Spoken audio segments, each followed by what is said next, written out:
still I find I'm crying out for answers. Guess I'm still craving control. And still I find I'm afraid of taking chances, as if I could damage my soul.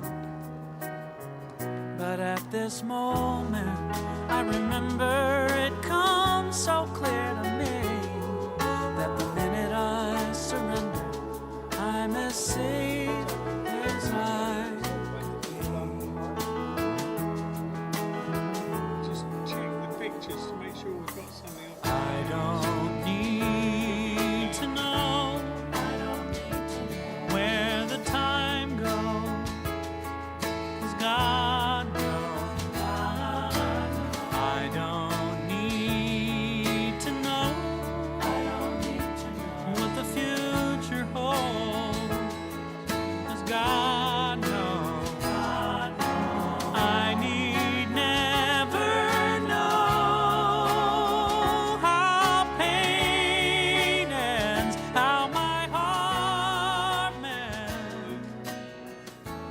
I can just let go, 'cause God knows. Where the time goes,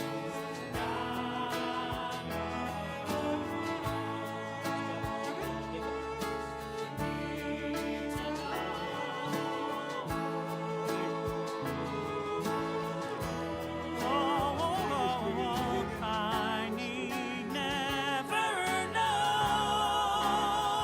how pain ends, how my heart mends. I can just let go.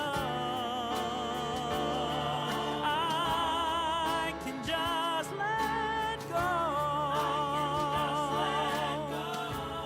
I can just let go.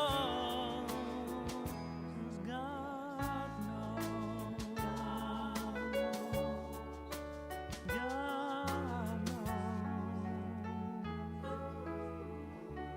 The camera's ready to go.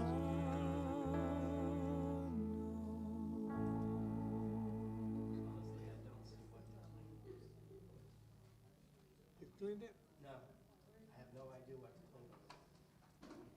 Clean the whole thing.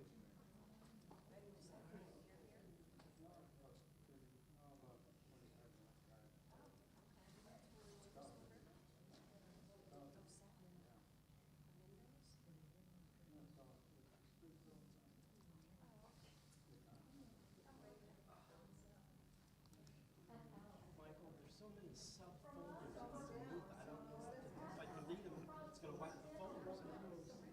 Okay. Give it to me and I'll take a look at it. But not now. I'm going to slam it back in the camera and hope. Yeah, that's what I would do. Yeah. Swap.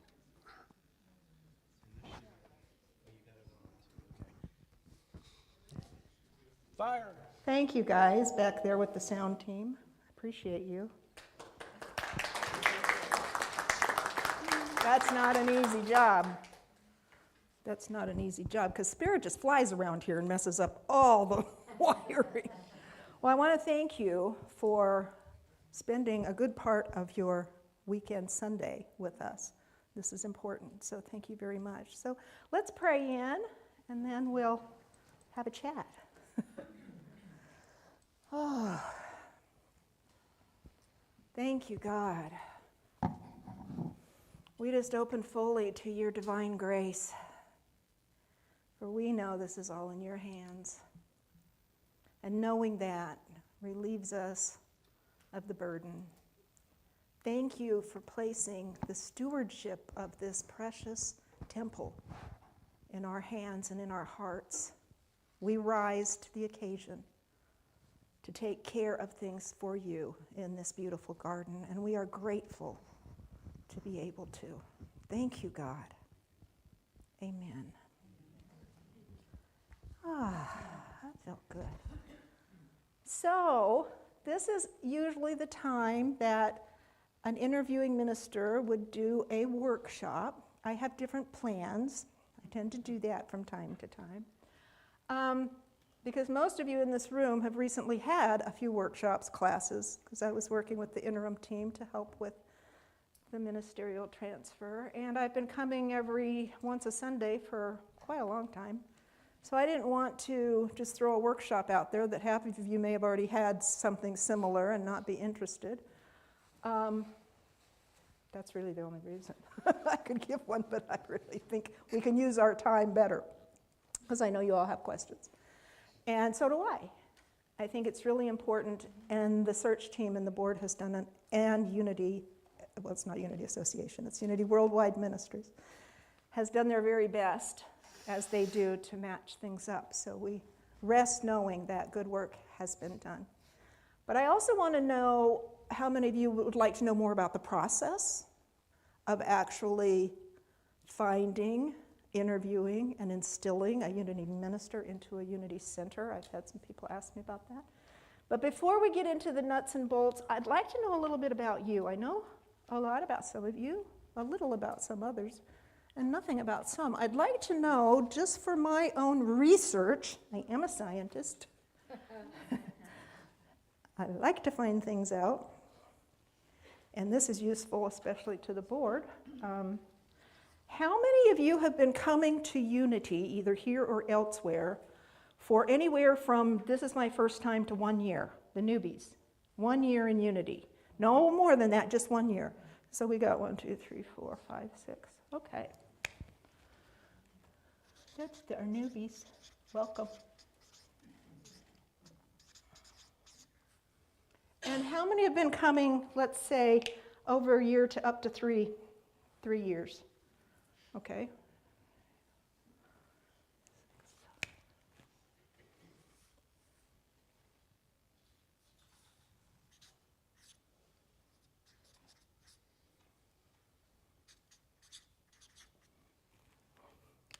How about 5 to 10 years? 5 to 10. Ooh. 9, 10.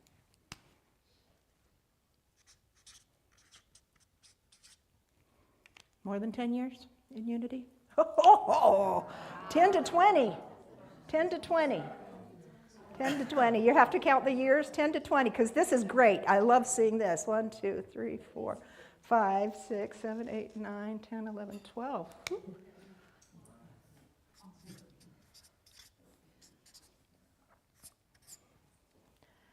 Anybody over 20 years in Unity?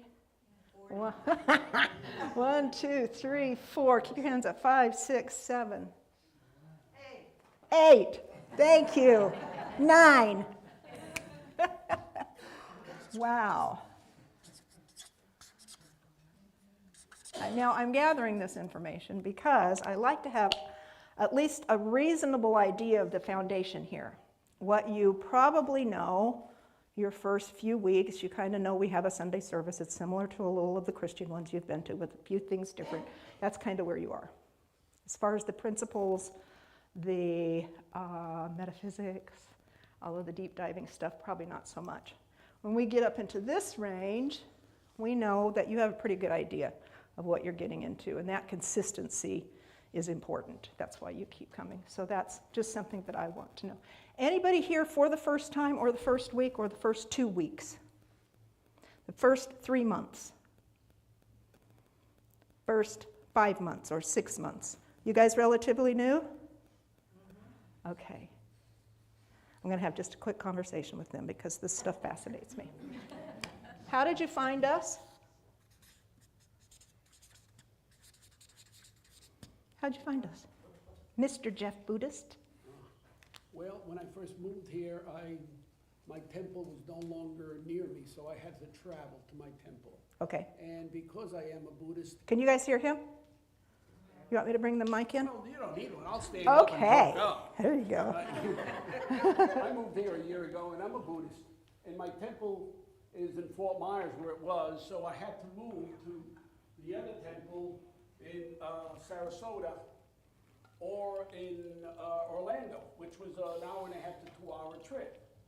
I didn't want to do that. So I went online looking for church. And I looked and looked, and lo and behold, I come onto the Unity, and I see a monk on a podium. I said, yes. And I said, yes, I'm going there. And when I came here, I found out even more monks were coming. They're coming, they're And coming. I love it here, and I hope to continue this. So this is how I got here. Thank you. Thank you for sharing. What would you like to see here? Ooh. It's okay, because we're going to get into that as we go along. But what would you would fill your heart? Meditation? Yeah. Having a meditation. Like classes, or just a regular meditation time, or yes and yes? Yes, yes, and yes. Okay. Oh, Thank you. all of the above. And you'd be interested probably in leading those meditations? How would you know that? Planting seeds. This isn't my first rodeo. Who else would like to tell me how you found us? Thank you. My roommate. What are your names? Oh, Cindy and Robin. Cindy and Robin. And Robin moved in with me, and she was talking about Unity. How did you find us? Well, I've gone to Unity in Ohio. Okay. For 2 years, I went to Unity in Panama City Okay. for a while. So mostly I found it from the course. The first book. Course in Miracles, Course in Love? No, the very first book about Unity. No. Okay. Friend did, but the Unity principles? yes, thank you. I took a group, a home group, and that's where I started. Okay. From a home group with friends, and we done a little group study, and Nice. they were in Unity, and that's Nice. what got me going. And how do you like it? You like it here? Oh, I love it. Good. What would you guys like to see? What would fill your heart? Okay. That's great. It's just very welcoming and calming, and I love the meditation. I do a lot of yoga, Okay. or I did a lot of yoga. I gotta get So you're kind of right at home, huh? I'm home. Okay. I love that. Anybody else want to share of the newbies? How did you find us? Yes. You're not a newbie. I'll get to you later. You've been here a long time. Yes. Yeah, this is for the brand new. I want to see how they found us here. Well, it's an interesting journey. Pamela and I know you know Pamela, we come from a religious science Yeah. background. And we have been searching for a spiritual home. And actually Pamela started coming here initially, and we both. How'd you find us, Pamela? I was at the Unity in In Gainesville. Gainesville, Okay. yeah.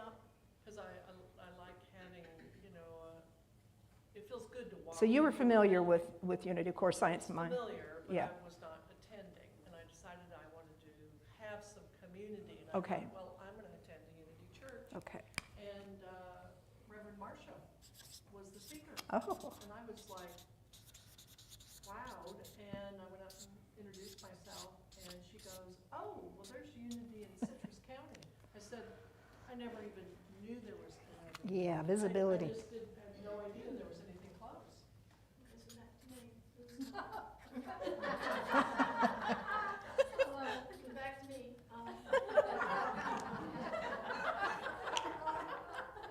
Well said. So Sam and Lucy, who have done some spiritual workshops and also singing for services at Unity in Gainesville, I know very well. They were our musical directors and leaders in St. Augustine at CSM. Oh, wow. And so I have a history with Sam and Lucy. And I am a singer. Okay. And I love music. Okay. And that's why I went, was to see them again and to be inspired further. And in the interim, because Pamela had visited, I finally said, yes, today I want to go. And I have to tell all of you that when I walk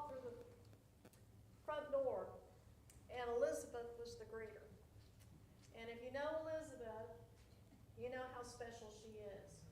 Well, I have never felt more welcome. Oh, wow. And the greeters are amazing.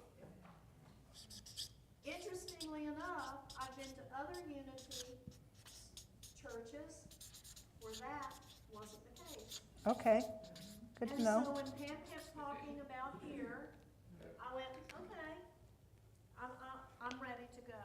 I'm ready to go. Then I come into the service and I hear Eric. Okay. And that resonates with me, because I am a singer. And then I met John, Okay. and John plays guitar. Fabulous And I thought, musician. okay, Yeah. I love the music. And I said to myself, I told Pam when we left, I said, I'm joining this church. Oh, wow. I said, in one visit, I said, I feel at home. I said, I love the music. I love the Wow. guest speakers were powerful. I know Reverend Peggy very well. And she invited me to sing for her services, which I had the honor and Nice. privilege of doing. And I've worked with Eric and John on another occasion when she spoke. And so I feel like I have gifts and talents that I can use. Yeah. And Wonderful. I've gotten to know Eric and John very much better. Yeah. And they're getting to know me. Yeah. And I just feel the power here. And I feel like there's a ministry just waiting to happen here to move us forward, to bring younger people in. And your energy today, soft-spoken, powerful, profound, is my way of looking at you. And I see you as a leader that could move us forward in so many, many ways. And I know there's, the newbies are ready. We want to give. She's our spokesman. I want to ask you a question. Those days that you had, pleasant greeters, do you still have them now? Every time I come through the front door. That's what I want to hear. I am the They do a good job. See, this is for you. This is for you. You know, it's just not the greeters, it's I the know. congregation. Because a little heads up for those of you in leadership here, a lot of you probably know this with your training, but what we know from all the pupils and all that, that a person will make a decision whether to come, not consciously, but subconsciously they will make a decision whether to come back Yes. to a given church within the first 5 minutes and the last 5 minutes. So thank you, greeters. Okay, well, how many of you would like to know a little bit more about the process of hiring a minister, or are you all familiar with that and you're good with it? You can give us, but I'm like, Give you the Reader's Digest version, because I'm not going to keep you here all day. Time is very valuable to all of us, and I believe in making the best of the time that we're given. That's why I didn't assign a lot of homework, but I will.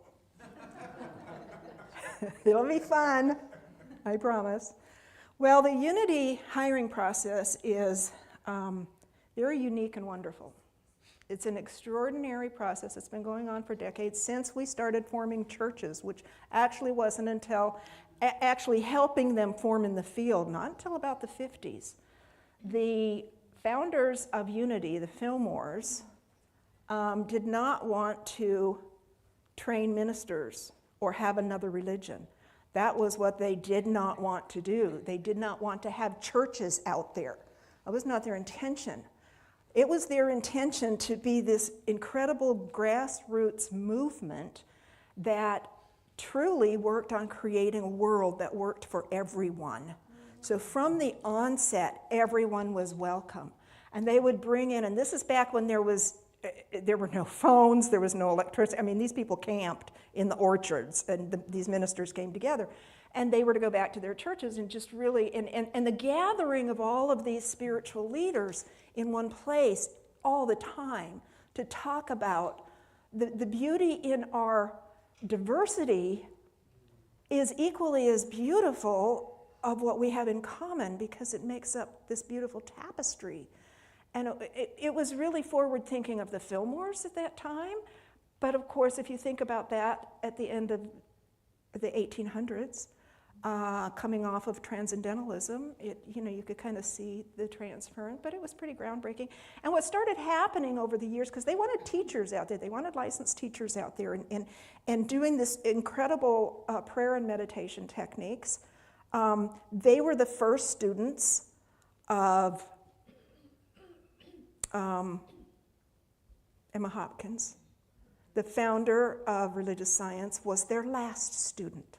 So you see such incredible similarities.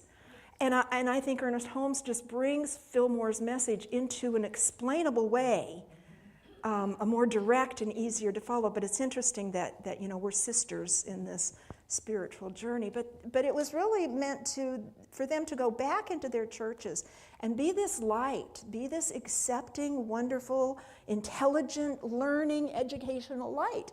They were all about new technology and getting the word out and the message out. But a lot of those ministers weren't welcome back at their churches after spending time in what is unity. A lot of them didn't want to go back. And our early leaders saw the need for more churches in the field, more centers in the field to really dive into these studies. And so the Association of Unity Churches was formed, and they have helped over all these years to educate ministers, which I believe the Unity Seminary gives by far one of the best, if not the best, ministerial educational programs at the seminary there on grounds at Unity Village. They want very well-trained ministers and ministers in good standing. And that's where the association, which is now Unity Worldwide Ministries, I'm never going to get used to that. Unity Worldwide, it's appropriate, but can't stick in there. And so they go through a process of finding the best fit for those churches in the field.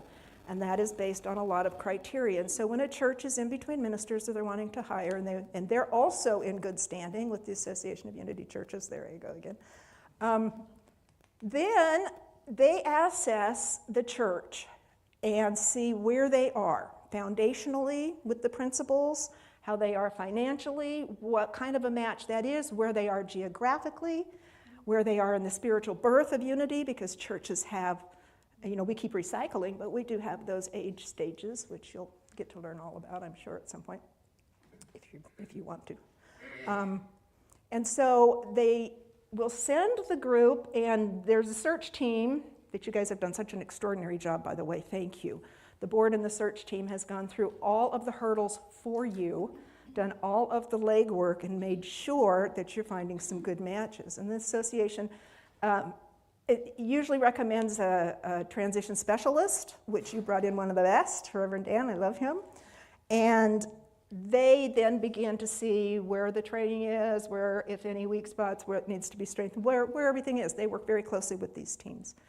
And then as they're ready to bring in, through a lot of prayer work, which you all have done, the search team gets the applications, they go through them and filter out obvious not fits and those that are probably fits. They get them to the board. They interview the applicants that have applied in that area, and based on that kind of, because we do get some say about it. Unlike some churches, by the way, you're going here now. So it is quite unique. And then when all of that is said and done and the board does the final interview, then the family gets to decide. Isn't that beautiful? And you bring in the candidates and you get to meet them and ask the questions and hear them speak, and you get to decide if that's a good fit. And then the contract negotiations go, and you decide, how it's going to go. But that's the process. It's a rigorous process. It's meant to be. And it's pretty effective. Are there any questions about that? Is this going to be a one and done interview? It's coming down to the wire. They've done a lot of work this past 2 years. This guy over here has done mountains. He's a jewel. The entire board and the search team and those that preceded, because it's dedication. Anything you want to add? It's a long road. It's a long road. Thank you for hanging in there. The search team did a lot too before the board got to it. Oh my goodness. Yep. These guys are doing this behind the scenes. They are doing the work. They are making sure the I's are dotted and those T's are crossed. Yeah, please, let's see the search team. These wonderful peeps that do all the legwork. Thank you. Oh, and Linda Dunn. Yeah. Thank you. You guys did a wonderful job. They have specific questions. They have a specific job to do, and they take it very seriously and very prayerfully, and they did a really good job. Any other questions about the process? Okay, so here's where the rubber meets the road.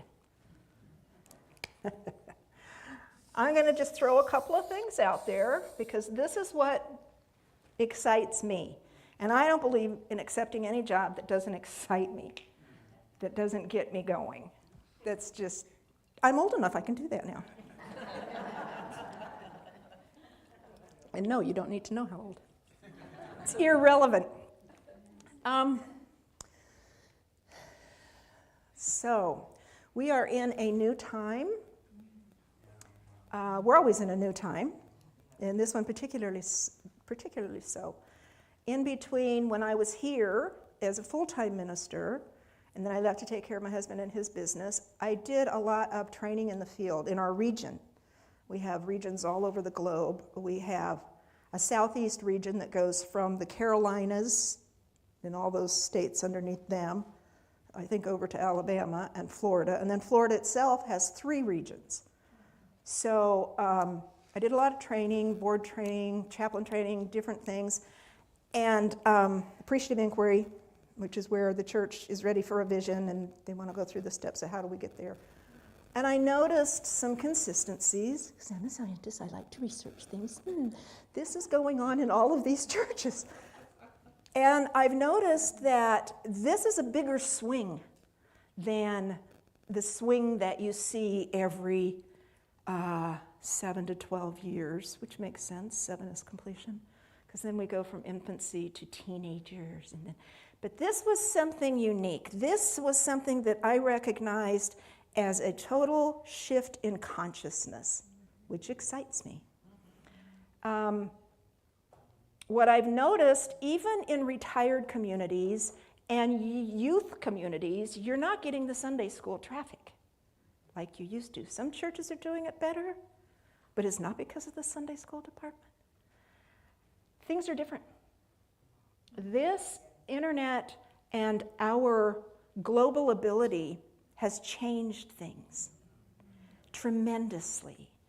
And the ministers that recognize that and are willing to look at some things differently are thriving. Those that want to cling on, and I get it. This worked so well 5 years ago. It's different now than it was 5 years ago. And it's because, to me, it's exciting because it's not a total evolution. It's more of a bringing forth of the original work in such a magnificent way that Charles Fillmore is just jumping jacks. Like, this is amazing what we can do with this new understanding. Because the thing is, the church community itself still wants to get together. They don't want to do Zoom for their church. They'll do it up to a point. Where's Annie? They'll do it up to a point. The community is important. The community is important. There's something else going on out there around the globe, and particularly in the United States. You don't hear about it because there's a lot of loud noise out there. The Christian denominations across the board are falling like landslides. I don't want to say it, but I will. It's really exciting. It's very exciting because that's an evolution of consciousness. This new generation and some of the older generations are like, no, I got a limited time on this planet. I want to be happy. I want to love my neighbor. I'm not going for this. The problem is unity is very quiet. They don't know a lot about us. And they don't want to throw out the baby with the bathwater. And they also want to learn other ways to worship and celebrate. They want to be included and inclusive. And they don't want to be there every Sunday. No, we're going away for 6 months. I'll, check in on Sundays if I have my coffee and my house coat. And that's wonderful. That means we're not as tied to certain edifices as we were before. And what I'm finding, and it was the original vision that we had coming out here, just took a little longer to get here for some of us. We are a community. And I'm from a Mormon background. I didn't stay there past 17, but I do have those roots in me. And one thing the Mormons do incredibly well, you're a Mormon. Let's see. OMNU, OMNU, once Mormon, now Unity. I had a few in my class. We were going to get t-shirts. There's a few things they do incredibly well. No one slips through the cracks. No one in the community, no one in the town. I was born in Provo, Utah. My church had 13 wards. That means 13 different congregations in one big church. Provo's not that big, but it's saturated with Mormons. But what excited me, I don't remember Sunday school except being told that we're not going to ask that and we're not going to talk about that right now. That's the only thing I remember about Sunday school is being told no. We had a ball team. We had Relief Society where I got to learn how to make fancy chocolates and sew and can and garden and take care of the body temple. And everybody came, the entire community. And I thought, why isn't Unity doing that? And when I came back, we started helping hands off of the chaplain team to do that very thing because there were people in our congregation that were alone and coming home from the hospital, needed somebody to get their mail and look after their yard. Just little limited things that we were able to do. But looking at it in a way, we're family. The community is a family. And I'm seeing Unities do that. Back in Myrtle's day, she could have been Maria Montessori. Their mindset about children was exactly the same. And there were Montessori schools at a large number of Unity churches back in the 40s, 50s, and 60s. Because the Fillmores, see, they never had a church service on Sunday at Unity Village until they were long gone. They wanted things, activities, every day of the work. They'll have church Wednesday night or Tuesday night or Thursday night. But we want to be having plays on that stage. We want to be having classrooms where people can learn everything about life from cradle to grave. That was a vision that Lauri Clark shared, that Darlene Morris shared, that Ed Dodd shared. We're bigger than that. We have so much to offer. So those of us thinking outside of the box about how do we want to be in this world, and it takes some visioning and some looking at who are we, who do we say we are, but just to give you some statistics and information, those churches that are being the church Monday through Saturday, meeting the children and the elders where they are through the week, are thriving, and Sunday is the party, the frosting. Because you got to take care of those people that are coming for the rest of their life. You have to give them what they want. And there are some people that want old-time church, and that's fine. And maybe they can only do it on Sunday at 11, whatever it is, whatever music. But we have to look out for everyone. So my vision for a really healthy church is one that has a very strong core. This one always has, always. From those of you reading Charles' work before we were even a building. Those of you doing that work, it's got an incredible foundation. And with the ability to see beyond what has been done in the past. And to be a model for not only other Unity churches, but other churches. To be a model of how to do spirituality well. So that's what excites me. Tell me a little bit about what do you see for your church, especially you new folks. What do you see?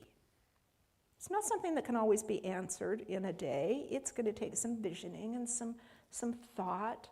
First thing to see is to assess where we are as a community. One of the things we experienced coming out here, first we only had 38 people in the congregation, and we had a big pledge to pay for this building that we came in.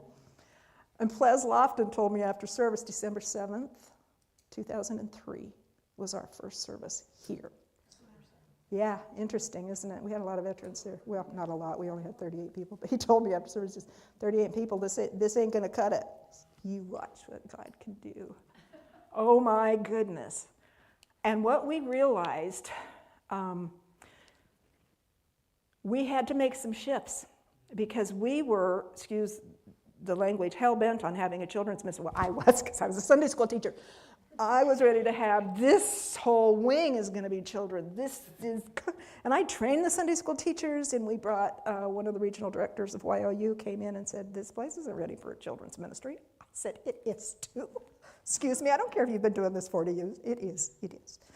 It wasn't. What we hadn't really considered, our elders had, which play a very important role in the church, by the way, if some of you are not including your elders, the sage ones in these conversations. We weren't ready because not only did we have a church that had just uprooted and moved to a new place and repotted. You florists and gardeners know how that kind of goes. Not only did we have that, we had a community around us, very retired at the time, who didn't know who we were. We had to take a survey. We had to take a little clipboard around to every house in the neighborhood to even get approval to build here. So we had some work to do. We had some foundation to lay. We had to make sure that everybody was taken care of. So that's step one, to make sure that everybody that is coming here, no matter how long they've been coming, if they're just visiting, has a voice. We want to know, who are you? Where did you come from? Why are you here? What feeds you? Sometimes you don't know that question until you've taken a few classes. Licensed teachers can attest to this. So we started a licensed teacher department and got some people trained and started having classes constantly. People want to know more. So that's kind of in a, whatever you want to call it, in a mixed bag, what those of us doing this work are seeing down the pike and coming. I want to hear from you, especially in some of the leaders, Pamela, and then you. We teach about prayer that we're never separate from God. Yeah. There's a quote I like, if you think God's near, God's too far away. Yeah, that's good. I always thought that was great. And I think societally, people feel very separate. Yeah.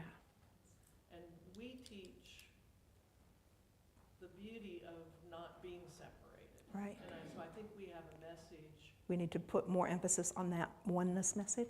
Definitely the oneness and educate the public. Education. That prayer is, at the heart of our special teachings. It's at the heart of our services. Yep. And we do it really well. Yeah. I don't think the public has any comprehension that prayer can lead people to not feeling separated from their families or their neighbors. They're not used to hearing that. We have a path. So visibility, you are Well paid. particularly in the community. Thank you. Yep. And that's always this discussion that we have at board level. Let's get out there. Yeah. And there's interesting new opportunities and ways to do that. And it's fun to partner, and you kind of spearheaded some of this that's coming down the pipe. But it's always fun to spearhead with other churches in our region and do some joint things. When Daniel Namod comes in, for example, if he doesn't call me 2 days before he wants to do an event, gives us a little time to plan it, do some joint things together. So that does help raise awareness, but awareness, very instrumental. Anybody else? What you would like to feel personally, what you would like to see here, how we can benefit you. I want to see how the core, because these people that showed up today for all of this is the core. This is the core. Oh, yes, I'm sorry, you had a thought. About a month or so ago, my daughter was in town, so I said, I'd like you to come with me. She said, okay. Like she couldn't say no. You're right. Anyway, afterwards I said, what do you think? So I wanted to get her opinion. She says, Dad, she said, this is different. Me as a student of theology for a Catholic college, we went to church every Sunday. Whoa. We learned about Scripture and tried to determine what the Scriptures meant. So it was quite different. And she said, Dad, what we used to do is Lauri, my son, and the other daughter, traveled a lot overseas, that's my job. And she says, you know, you run around a lot, and we would go to church, but we just got the bulletin to show that we had been there. Wow. And I says, really? Yeah, she says, yeah, and then we would go get a pizza or something. Oh, wow. And I says, well, They just got the bulletin at church, and then they'd go get a pizza just to prove that they had been there. Because there was nothing that had held their interest. Is that what you're that's right, saying? it did. So she did say that she liked the situation here because it dealt a lot with the meditation.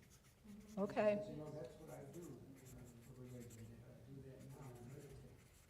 And I said, that's good. She said, it's very different than what we were exposed to. You know, Interesting. it was boring. And how old are your kids, if you don't mind me asking? Let's see, one is 40, 42, 48. Okay, So, good I to don't know. see a lot of young people here, other than ones that run like crazy people. Little crazy people. That they are. On the aisle to the stage. Yeah, And I'm not talking about that type of young. Yeah, I'm talking yeah. about the students, we're yeah. still being formed. Yep. And I don't know how you reach out to these because my church had vaporized, so I was trying to find another church.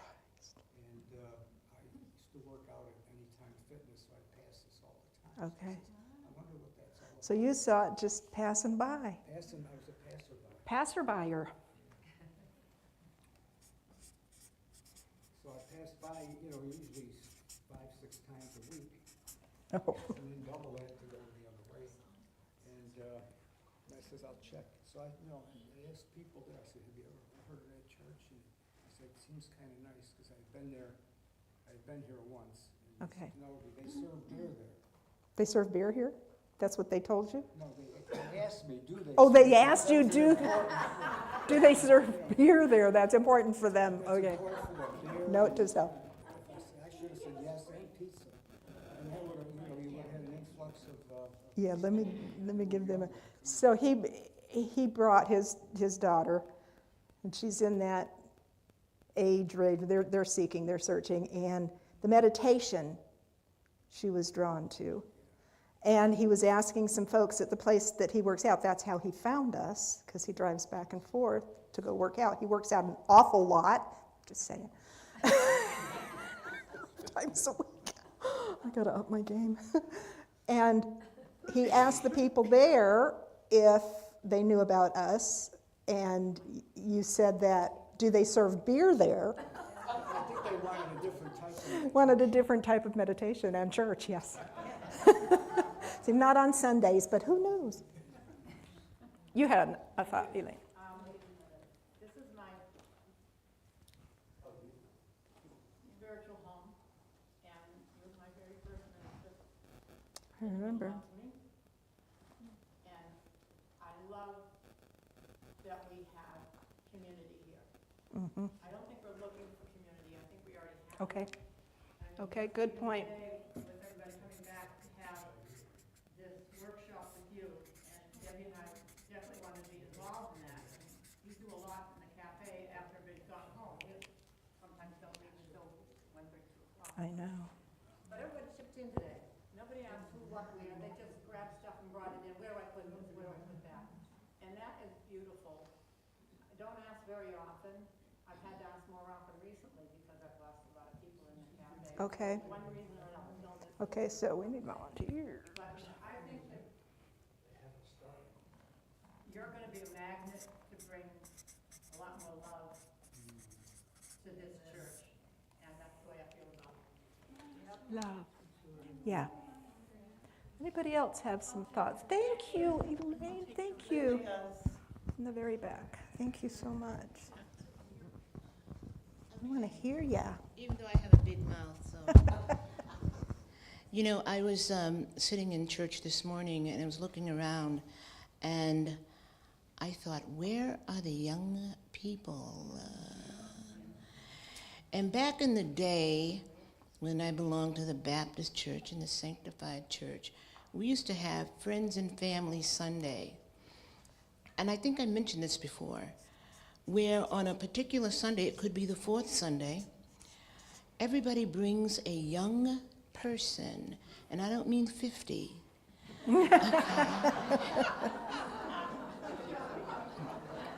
No offense, people. But anyway, I mean, how are our young people, our first graders, fifth graders, 12th graders, going to understand the principles of New Thought if there's no one to teach them? So if we could have one Sunday where everyone brings a young person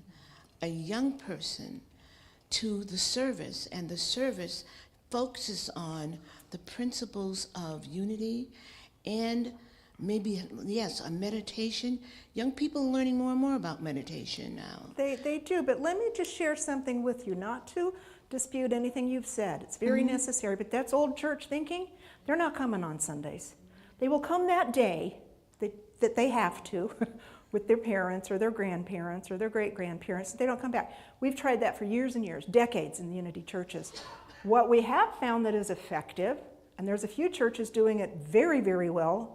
One in Virginia that I worked with for a while, Lynchburg, Virginia. This church is surrounded by Jerry Falwell's University, Liberty. And there's this little Unity church down by the railroad tracks that is beautiful. It's an old, probably Baptist or something church with the stained glass. They are at every event. They have these beautiful Unity shirts with a rainbow over their logo. And they're at all the college events, handing out water, setting a table up, talking to the people. They're doing church. But trying to make them come, there have been studies done in Unity and other New Thought arenas that find that providing something for them that is to their specific benefit is most effective. And some Unity churches, particularly the ones with Montessori schools, are doing just that. We got asked by Susan Reeder, a psychiatrist in town, for decades she was, for the police department, and just an extraordinary woman. She came after we had gotten moved in here, and she said, you guys need to help us with the kids. We're doing great in pre-K through 5th and great in high school. We're losing these kids in middle school. Can you have a camp, at least, if you can't have a Montessori, if you can't have, and get them ready for, with these tools. And so we started having some art classes, some camps. There are ways to do this, to grow a Unity ministry without focusing resources on that Sunday service. Okay, so whatever it takes. Yeah, absolutely. That's absolutely. all I'm saying. And Whatever it takes. Maybe not Sunday. Yep. Whatever it takes. Agree. Thank you. We can't say that enough. But just to have the expectations of what's realistic. Because to be honest with you, these parents have very little time. And the weekend is usually the only time they have on the ball field or with these kids or taking them. A lot of parents are traveling globally with these kids. So if we know they live here and we know that we could maybe provide before school opportunity for moms to drop the kids, then they come back, they're getting the Unity influence, they're picking up the literature, those kinds of programs. You know that some of the churches are doing in the field, probably better than I do. Innovative ways. So staying connected with what's going on at a national level, statewide, and globally with Unity is so important. Because right now I feel, even though the Fillmores, the Fillmores, early Unity went through 2 world wars, segregation, a Great Depression, and they thrived. It's not the messaging. It's not the time of year or century. But now I feel more urgent than ever before that it's important that all the efforts we are making are to give these folks an opportunity to see a different view, to see what really can work and give these people some hope. It's not hopeless. America's not going to get swallowed up in the drain. We're going to be okay.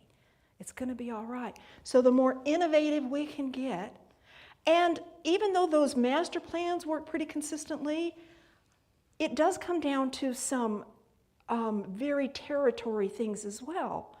We have some things in this particular Unity and the surrounding neighborhoods that maybe a Unity of Ocala doesn't have. They're with a lot of school buses that drop off right there at the school. So of course they're able to come in. We have class on Wednesdays. They come in and get a few snacks, and just to be able to meet them where they are is important. So having the mindset of what's going on out there, staying current, and what we can physically, financially, emotionally, and spiritually do with the resources we have is what's going to make it all start clicking in. And those are grand plans. I want to hear from you about, I'd like to see a class about this. I wanted to learn more about this. Where are your stepping stones? What is it that we need to do in these first 6, 12 months to solidify this family? You must be talking to me. Okay, I'll tell you why. here, let's take the mic just so everybody can hear you. I'm loud enough as it is. and Well, I maybe stand up. not. I You just want had a me on cue this? from somebody. Okay. Yeah, please. I Thank came you. here a year ago Okay, from Fort Myers. yeah. And I'm an archery instructor. I teach archery. So I was teaching for the FWC, a youth program in Ocala. And then they said, well, could we start another program in Brookville? So I was going to Brookville, going back and forth, 2 different places. So I decided, I learned something from a very intelligent man when I was young. And he said to me, Jeff, never play a game unless you know the rules. So the first thing I did was learn everything I could about my community. And I found out my community here, Citrus County community, has an academy where you can go have classes there and learn all about what the commissioners do. Yeah. So I learned what the commissioners did. Once I learned that, I approached the administrator of the commissioners and said, how come we don't have an archery program here? We should have it. We've got 37 parks in this area, and we don't have anything. We have kids, we have communities we got to serve. How was that received? Well, the commissioner said, it just so happens I was planning to put something together. Would you volunteer to help? I said, definitely. So the county started their first program on January the 3rd. It's been awesome. We've got it 4 times a week now. That's We're planning. fantastic. We planned it. We just had the last one was a week ago. The problem is that we're having it during the daytime, Okay. 10 o'clock in the morning to 1 o'clock in the afternoon. And of course, we have Facebook, and people started writing on there, is this only made up for the private schools only? What happens to us kids that get out at 3 or 4 o'clock? Good point. So we had to make a change. Yep. So now we started to make a change. But we started to notice that wherever the kids went, the parents went with them. So we had the parents involved. And I brought it here at one time. It was turned down. They didn't want it here. So I took it to the American Legion, who is having the same problem we are. Us Vietnam vets are the last wall that they have of survival for them. So we had to do something. It started to work out, but we started doing it on the weekends. We opened it up to our community. Yeah. We can only accept so many kids at one time Right. for a Saturday. Right. We don't have enough volunteers. Right. But this brings the family to it. It does. And now I have a young little girl I was teaching. She's 12 years old. She's taken up archery. Her mother came. Her mother's taking up archery. The father took the day off. He's taking up archery. And it's a family game. fantastic. It's where a 12-year-old can compete against his granddad who's 75, and they both enjoy each other. It's a family game. Love it. Love it. Innovative ideas. Let me get somebody in the back, and I'll come back to you. Was there a hand up back there? Oh, right here, and Frankie and Eleanor. I was noticing in the paper yesterday that all of the different activities for all of the different churches, and I've heard 2 or 3 times now I believe it started with you. I came for A Course in Miracles. Right? Mm-hmm. And we have both A Course of Miracles and A Course of Love. Yeah.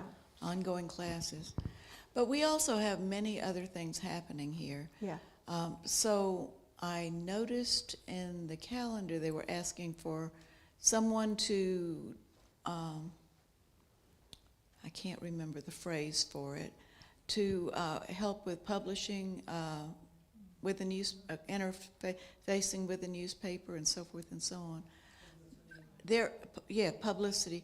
But we have so much to offer here and it would be one way of being known in the community. Yeah, again, getting our message out of who we are and what we're doing. Good point. Good point. Yeah, I had asked to have that put in because, we had the monks visit recently. Also, a year ago with the monks visit, Yeah. our biggest challenge was that we had no one to really concentrate on publicity. But not just for special events, but for PR in general.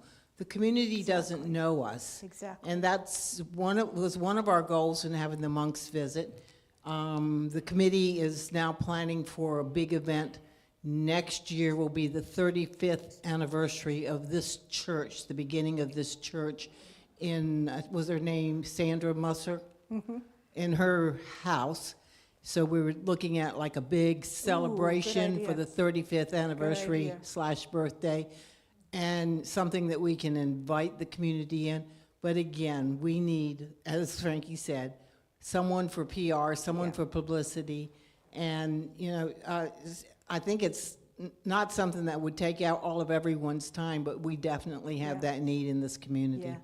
And we also need a master plan. I mean, some appreciative inquiry needs to be done, because if you've got this team over here in archery and this team over here in courseware and this team over here, you've got a lot of minnows swimming different directions. So appreciative inquiry or another process like it gets everybody swimming in the same direction, because what happens, you have all of these ideas and voices, and then you come together and you start putting a plan together. And if that is to be in the first, you see how strong everything is working so far. How's the Sunday team? That's game one. How's that? How solid? And you start from there. And then you say, well, we want this. And then you come together and you decide where the shared values are. You do a more in-depth survey type thing, but it's conversations. You find out where the shared values are, what's really at the heart. And you set these up as initiatives. And in our first one, I don't know if you were with us yet. The first one that we did, Ed Dodge, it was so exciting because we found out what was really important to a segment of the congregation was the grounds. They needed a lot of work, and the meditation trail and all that was very important. So was the sound team. It was nothing like it is now. There were like 5 initiatives that were really important. Well, the only way that was going to take off was everybody got 3 dots, 3 sticky dots like you use at a yard sale, those little, and you had to put your name on 3 dots. And if you wanted that initiative, you had to put your name on that sheet. And if you really wanted that, put all 3. And we determined right away what our first 5 initiatives were for that year. We had them finished in about 5.5 months. And it just started building more. And then the teams themselves started doing that work to see, okay, now we've got this, but we need, and that's how you build a strong volunteer base. Because none of those beautiful ideas are going to work without a strong volunteer base. So it's about shared values, and that would be one component of extracurricular activity, finding where that archery fits in to the grand scheme, and preparing properly for this growth, and knowing that you've got the support through the people supporting it. Right now, I already see some weaknesses that we got to work on before we even go into that process that we will get to too. Yes? At the American Legion, we have 3 sentences that are very important. One sentence is, what are we planning to do? What are we planning to do? The second sentence is, how are we going to do it? But the most important sentence is, who's going to do it? Yes, same thing, same principle. That's what we need. You Who's had a going thought to do too. Right here. Right here, first. I promised him first. Okay, thank you. I think what Yes. Jeffrey was talking about in terms of his archery was what I would call a gig. And a lot of these... Hold that a little closer. A lot of these churches have gigs. The one that I could think of is Ernest Ainsley. I don't know if you ever heard of Ernest Ainsley? I don't know, it sounds kind hyper of... pastor, preacher. Anyway, I happen to be, I think, in Tennessee. I think that's where he was based. And had to go to his, didn't have to, went to his church, and I was astounded because it was an enormous building that was filled. And his gig was, you know, people would come and talk about whatever their problem, you know, cancer, my husband left me, whatever the problem was, and then he would put his hands and say some spiritual words, and they would faint, and then you would have two people with a blanket, over, if it's a female, over the female to make sure, in case she didn't fall properly, that she was covered. Anyway, That's a gig? that's what I call a gig, and I couldn't see farther apart than archery and what you just described. I would consider that as part of extracurricular through the week activities for the general population. What you're describing is a type of ministry. That is the heart of their ministry. They're a healing ministry. It seemed to work because it was, and then he'd after the gig was done and everybody was settled.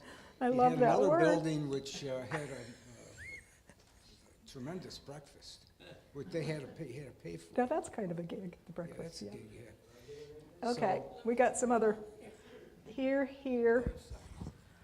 And we're gonna start winding it because then I want to plant some seeds. There's just one thing that I want to see first. First. And I learned this from experience in my worldwide travels of nursing homes. What is unity? Where is unity? Who do they preach to? Who do they listen to? God? You And know, who are you talking about when you say, who are they? Who's the they you're talking about? Are these visitors? Are they members? Are they people that don't know about us? They just don't You're talking about the residents of those nursing homes. nursing homes. So yeah. you're talking about doing more, like we used to do a Outreach Sunday to- outreach to nursing homes. Yes, okay, I love it. And it has to really be first so that we're known, just Yes. known. Oh, they're right around the corner, aren't they? Yeah. And that falls under the chaplain care. Yes, good point. Thank you. Is it me? Oh, it's you. You're coming right up front. I am. You have bloomed, girl. You have bloomed. No, you know, having been here for 18 years, come a long way. But I just see the importance of self-care. Good point. You know, we all need to take really good care of ourselves. Self-care.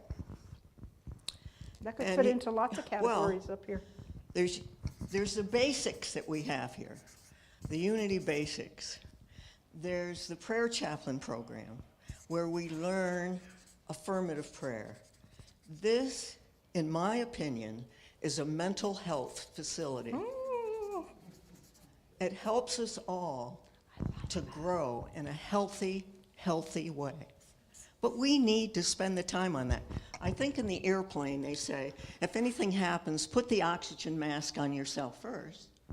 And that's what we need to do. We need to be really, really healthy in order to do any of these other things. And that would go right in with how's the core?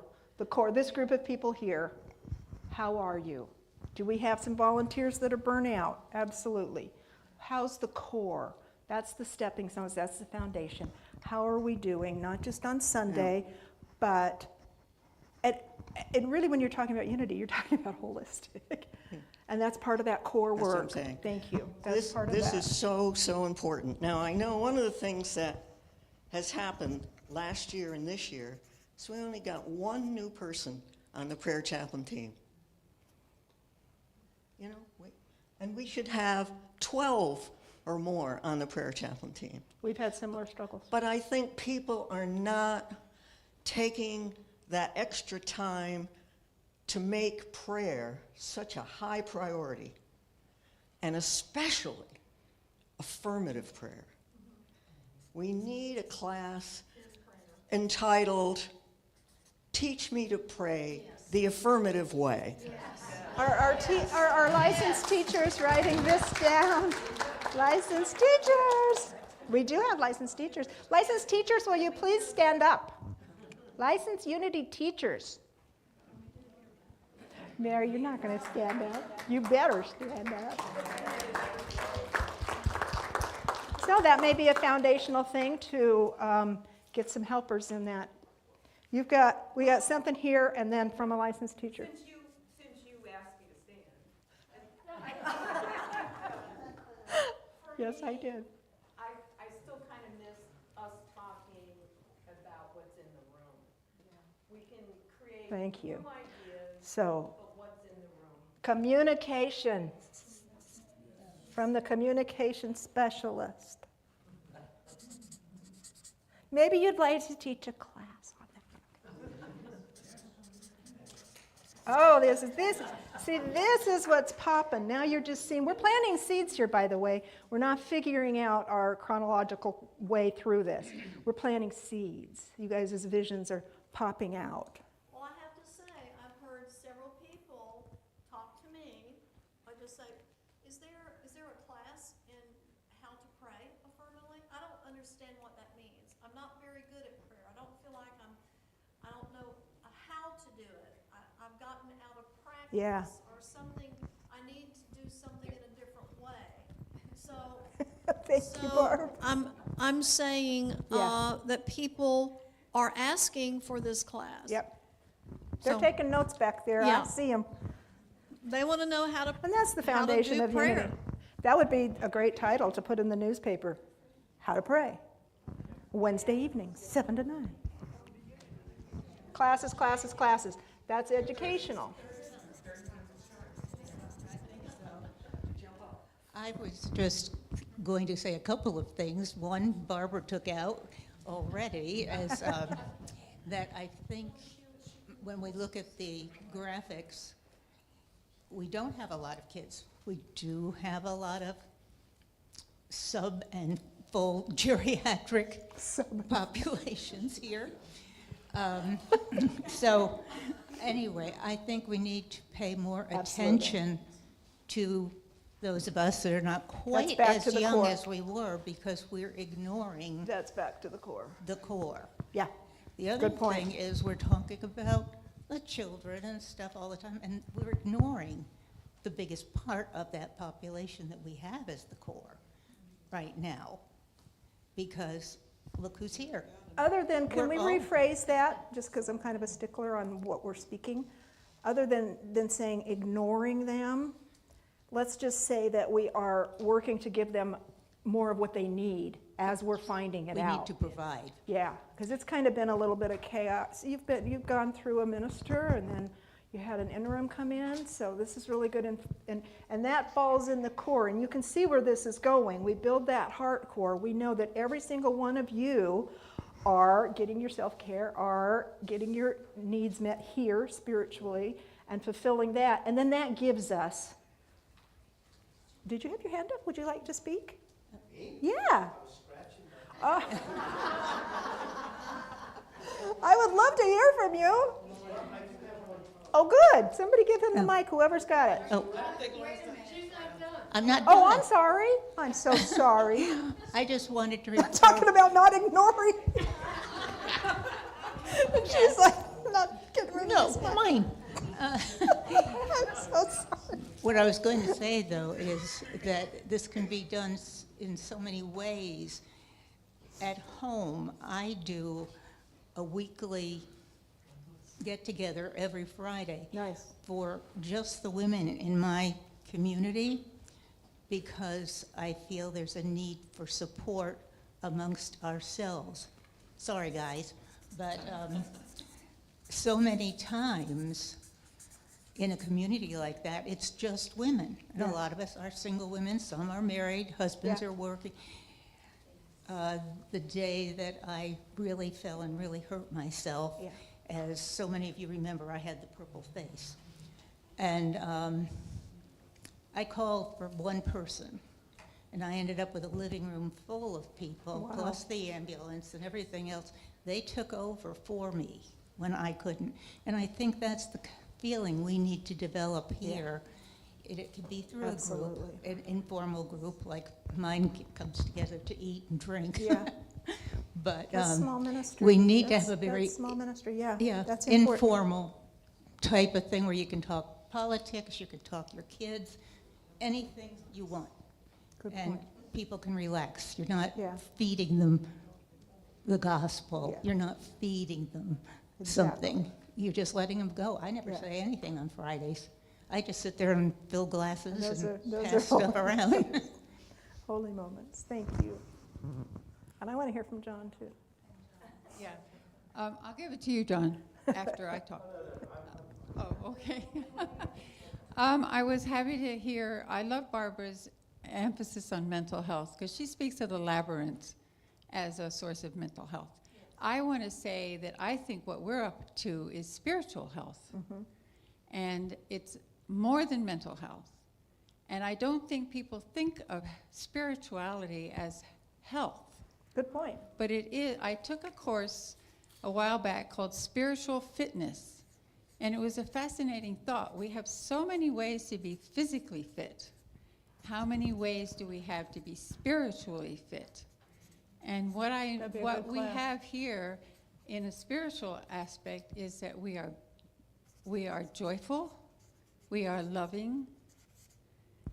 Those are our spiritual qualities. We did this, what I called the Unity of Citrus Family Wisdom Tree out in the lobby, where we were pulling forth all the attributes of God that we could think of, and I was putting them on a tree every month, and I fill it up every month.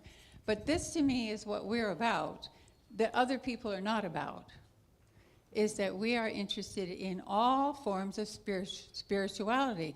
I came out of a Sufi background or a Sufi experience, where they welcome all people. So you can be a Catholic Sufi, you can be a Muslim Sufi, you can be anything. And I thought that's what unity is. But we don't talk about any of that. We don't? We're still, it feels to me, well, no, it feels to me that we're still in this, what you were talking about before, the old way of thinking about this. And I think for us... That's the way of unity. That's why it's called unity. Exactly. And if you're not hearing that in your churches, I'm surprised. And I'm surprised, well, if I think it's not being said enough because nobody knows. That we're not Why don't they know that out there? Why don't don't they know out there that we welcome everybody? They don't know? Why are they not here? I mean, we just did a big monks. Y'all just did a big monks thing, right? Well, that's true.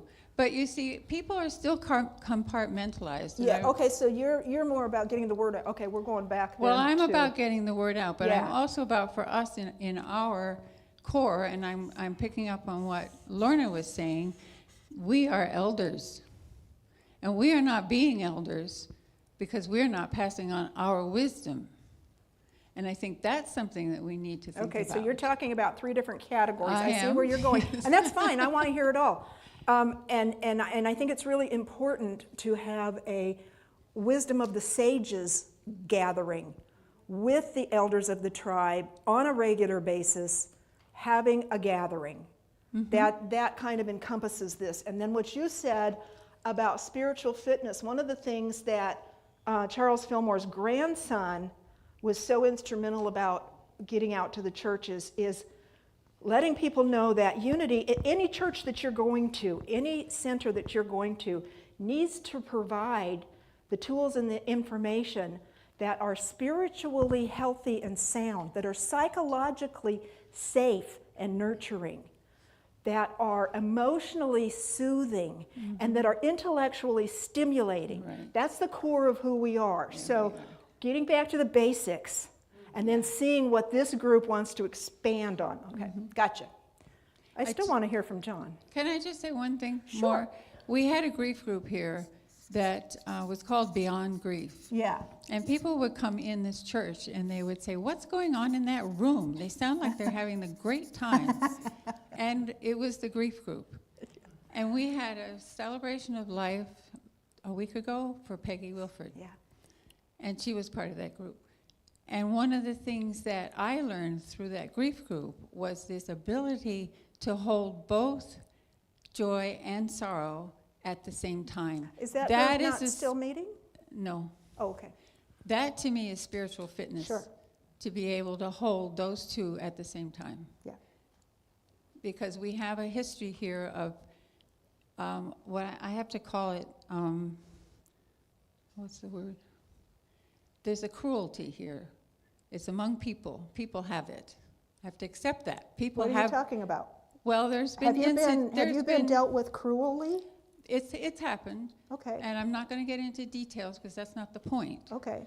The point is that in teaching or learning or sharing spiritual fitness, what we are able to work with that, be with that, and it's principle one is what it is. I mean, for me, that's how I got to it. It was principle one. But we have had a problem here in the church where things have happened and they've gone underground. Gotcha. Okay. And we Okay, need to find a way. I'm that compartmentalizing these things you're saying. we need to find a way to have Yes. that be. And that's back to the basics on of the church maintenance. I mean, that's in the code Well, book.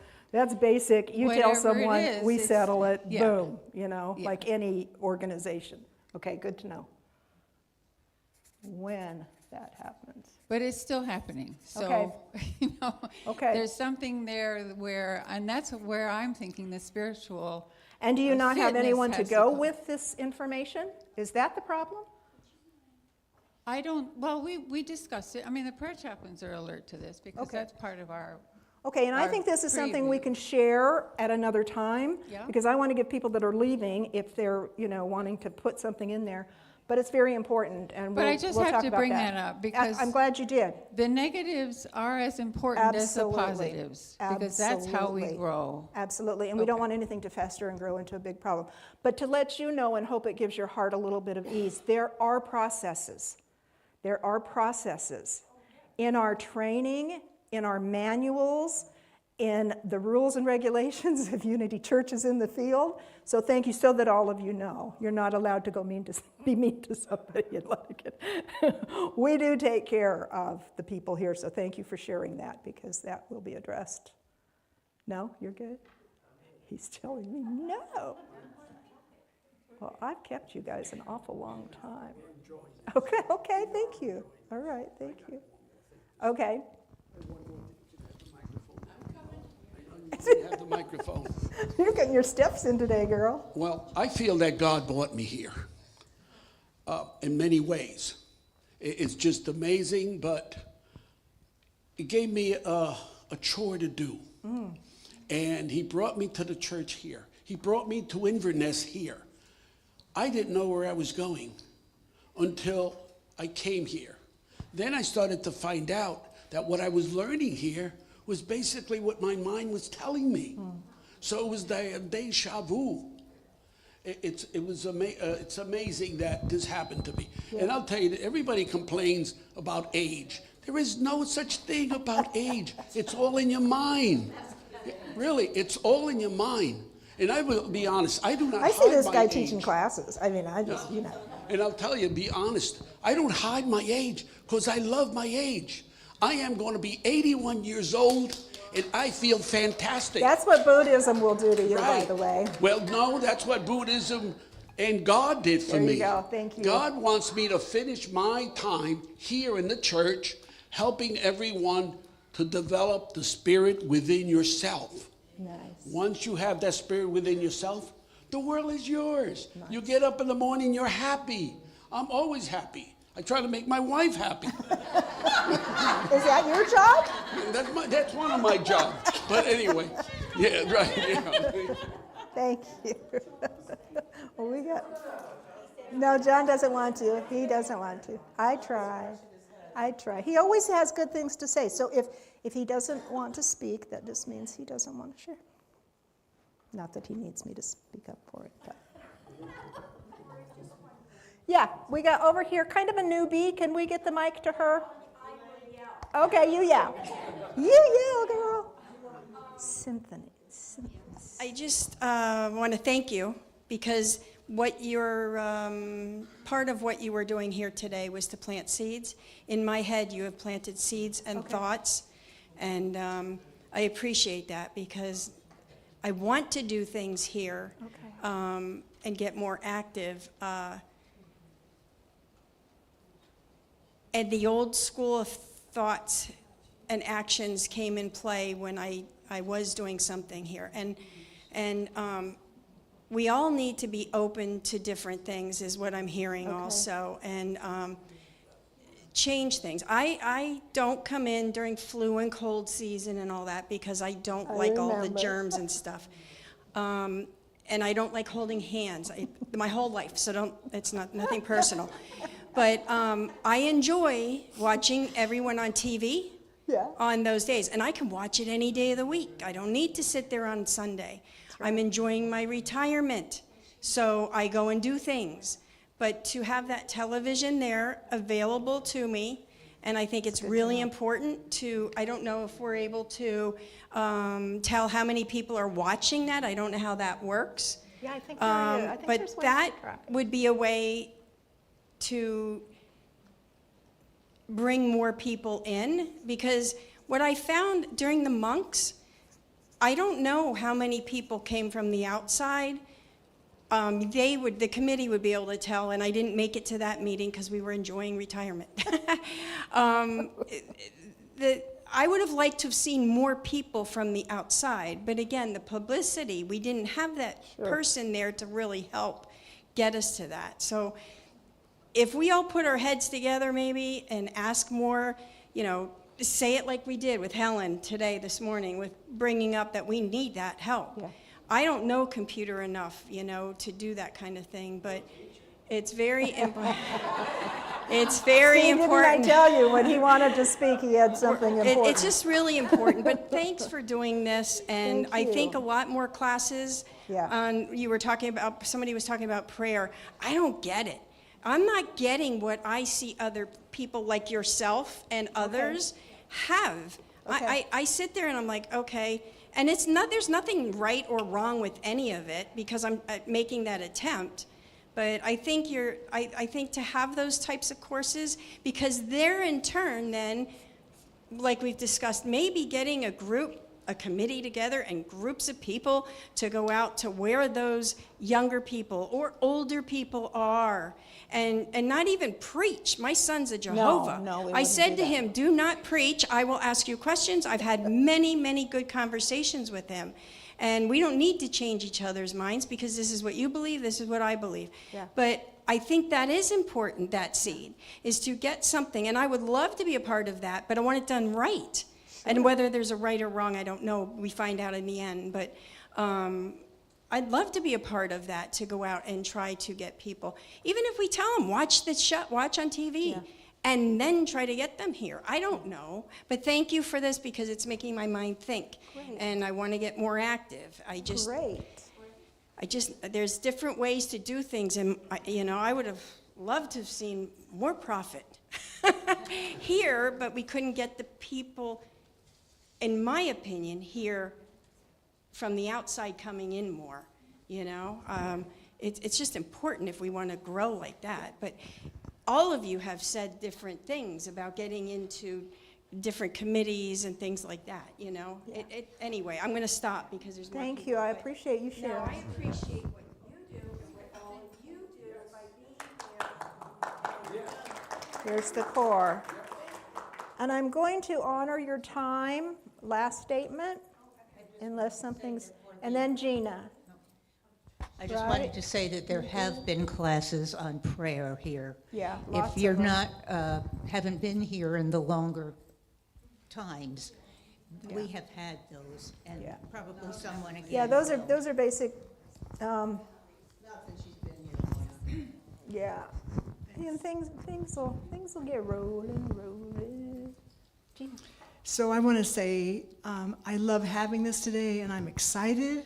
So I'm joining in your excitement, and I love all the ideas. I love having a vision and a plan and a way to get ahead. And I love all the ideas that have been shared. So Fun stuff. I'm Good really getting stuff. pumped up and excited. Good stuff. Thank you guys so are much. awesome. Thank you. Thank you all. This is a good beginning. Good information for the leadership team, yes? Yes. Thank you all. I would like a prayer chaplain to close us out, please. Do we have any chaplains? Third line here, you did not do the meditation, so I can't give you credit for meditation. Oh, meditation in here in the workshop? On the card, it has it on the I have a problem with rules. It's really not conscious anymore. Put a 0 on the. Put an F. Put an F for fun. Oh, this is like the government. You don't have to Like the It's a duplicate of the morning evaluation. We saved a step and ran a copy. Prayer chaplain? What? Would you like to pray us out? I was hoping I was overlooked. Oh. Let's just take a deep breath and go into our heart space. Prayer to me is just finding my center, finding the Christ within me, and lifting my heart.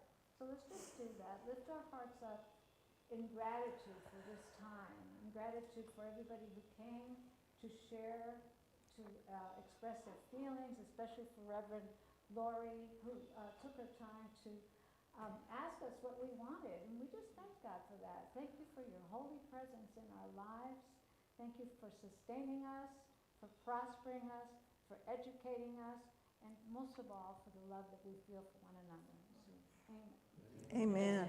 Thank you. Thank you all. Big hand for you guys. Stick-a-to-itedness.